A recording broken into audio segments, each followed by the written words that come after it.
Em dic Guada Monjero, soc il·lustradora i enguany he acabat el cicle d'animació amb aquest projecte final. He col·laborat durant un any amb el Museu Morera de Lleida per produir un curtmetratge animat de gènere divulgatiu anomenat Univers Cristòfol.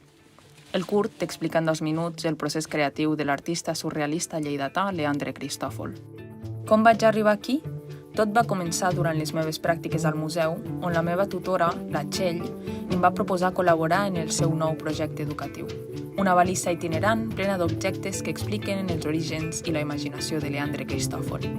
La meva feina era crear una peça d'art que expliqués com un altre artista creava peces d'art, una oda a la màgia del procés creatiu en si. Així doncs, neix Univers Cristòfol, un curt que vol donar a conèixer l'univers creatiu de l'artista, tot analitzant l'origen de la seva inspiració i la relació entre objecte i vivència.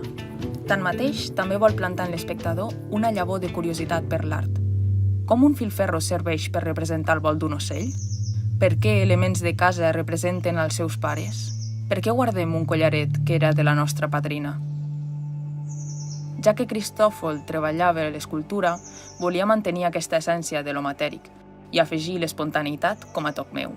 Vaig començar el procés d'animació experimentant amb una tècnica més farragosa, pintant a mà, esborrant i tornant a pintar, frame a frame. Vaig continuar amb animació digital. Per una banda, Procreate em va permetre simular tècniques més tradicionals de dibuix i pintura, i per l'altra, amb After Effects, he aprofitat les eines del Motion Graphics per crear escenes més simples però efectives. El muntatge final d'animació, veu i música també ha estat fet amb After Effects. Volem motivar els espectadors a mirar més enllà del que tenen al davant, que es sentin lliures d'imaginar i ser creatius també a l'hora de consumir art. Potser la pròxima vegada que visiteu un museu mirareu les obres d'una manera diferent.